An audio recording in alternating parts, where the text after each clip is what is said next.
Hello மக்களே, நான் தான் உங்கள் செந்தில் பேசுகிறேன். எனக்கு நான் வீடியோவில் என்ன எடுத்து வந்திருக்கேன்னு பார்த்தீங்கன்னா, இன்கம் டேக்ஸ் டிபார்ட்மெண்ட் இப்போ ரொம்ப அப்டேட் ஆகிட்டு இருக்கு கைஸ். முன்னாடி மாதிரி டிடக்ஷன்ஸ் கிளைம் பண்ண அமௌண்ட் மட்டும் என்டர் பண்ணனா போதும் இல்லை. இப்போ நீங்கள் கிளைம் பண்ணுற ஒவ்வொரு டிடக்ஷன்ஸுமே ப்ராப்பர் டீட்டெயில்ஸ் கொடுக்க வேண்டியது ரொம்ப இம்பார்ட்டன்ட்.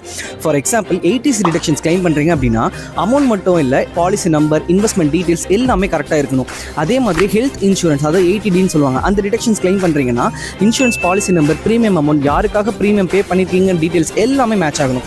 ஸோ அது மட்டும் இல்லை, home loan interest, education loan interest deductions claim பண்ணால் லோன் கொடுத்த இன்ஸ்டியூஷன் நேம் என்ன, லோன் அக்கௌண்ட் நம்பர் என்ன, இன்ட்ரெஸ்ட் டீட்டெயில்ஸ் மாதிரியான இன்ஃபர்மேஷன் கரெக்டாக இருக்கணும். ஸோ இன்கம் டேக்ஸ் டிபார்ட்மெண்ட் கிட்ட இப்போ நிறைய டேட்டா ஆல்ரெடி இருக்குது. அதனால் வெரிஃபை பண்ண முடியாத டிடக்ஷன்ஸ் கிளைம் பண்ண ட்ரை பண்ணிங்கன்னா ஃபியூச்சரில் நோட்டீஸ், பெனால்ட்டி வர சான்சஸ் அதிகமாக இருக்குது.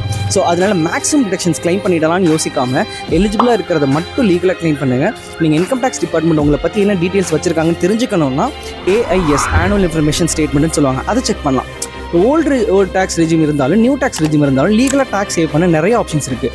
உங்களுக்கு எலிஜிபிள் டிடக்ஷன்ஸ் லீகலாக கிளைம் பண்ணணும்னா, ரிட்டன் ஃபைல் பண்ண முன்னாடி ரிவ்யூ பண்ணணும்னாலும் ஜேஎஸை காண்டாக்ட் பண்ணுங்கள். உங்களுக்கு கரெக்ட் கைடன்ஸும் சப்போர்ட்டும் நாங்கள் கொடுக்குறோம். தேங்க்ஸ் ஃபார் வாட்சிங்.